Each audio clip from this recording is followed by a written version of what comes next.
Halo Sobat KPR, jumpa lagi dengan saya, Oki dari KPR Academy. Pada episode kali ini kita akan bahas tentang salah kaprah transaksi properti pakai KPR. Nah, minimal ada 3 hal yang sering terjadi salah kaprah soal transaksi beli properti pakai KPR. Yang pertama adalah mengira bahwa rumah yang dibeli atau properti yang dibeli ini itu adalah milik bank. Jadi kalau nanti suatu saat kita mulai nunggak atau kita udah nggak sanggup lanjutin, nah kita bisa balikin rumah itu ke bank. Oh, saya balikin aja deh. Nanti tinggal hitung-hitungan aja. Kemarin saya udah bayar angsurannya berapa, nanti berapa yang jadi hak saya. Nggak kayak gitu ya teman-teman ya. Karena bank itu memberikan pembiayaan kepada teman-teman. Atau istilahnya pinjaman. Pinjaman KPR buat teman-teman bisa beli dan melunasi rumah atau properti yang teman-teman beli. Nah, jadi bukan rumahnya itu punya bank, tapi bank memberikan pinjaman. Oke? Nah, poin kedua yang sering juga jadi salah kaprah adalah yaitu mengira AJB atau akta jual beli ini dilakukan setelah lunas KPR-nya. Jadi kalau masih bayar KPR, masih bayar angsuran, ya belum AJB dulu nih, belum sah nih jadi punya kita. Nah, ini keliru ya teman-teman.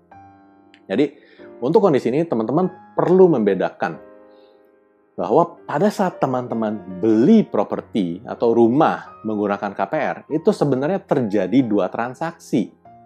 Yaitu, yang pertama adalah teman-teman transaksi beli properti, yang mana teman-teman udah bayar tanda jadi dan DP kalau ada. Nah, teman-teman udah bayar itu ke pihak penjual. Nah, sisanya itu diselesaikan oleh transaksi kedua yang teman-teman lakukan dengan pihak bank, yaitu pinjaman KPR.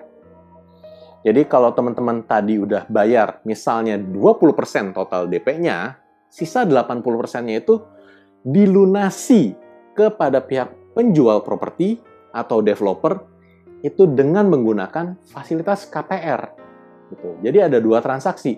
Yang pertama jual beli properti dan yang kedua adalah transaksi pinjaman KPR.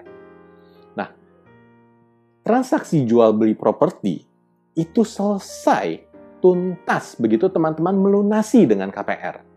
Jadi, otomatis teman-teman harus melakukan AJB setelah teman-teman selesai akad KPR.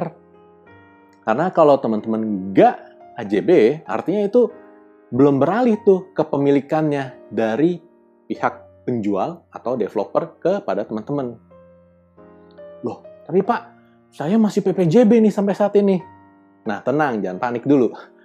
Kalau buat teman-teman yang belinya propertinya inden atau belinya dengan developer yang kondisi sertifikatnya mungkin belum pecah, ini memang nggak apa-apa, PPJB dulu di depan. Tapi begitu sertifikatnya selesai diproses sama pihak developer untuk dipecah, nah ini teman-teman perlu langsung dan sesegera mungkin melakukan AJB. Kenapa? Supaya terjadi perubahan kepemilikan atas properti tersebut dari yang tadinya namanya atas nama developer jadi atas nama teman-teman. Karena kalau judulnya masih PPJB, itu transaksinya belum tuntas, belum selesai. Karena belum dilakukan balik nama di sertifikat. Baru hanya tercantum transaksi jual beli di atas dokumen yang judulnya PPJB.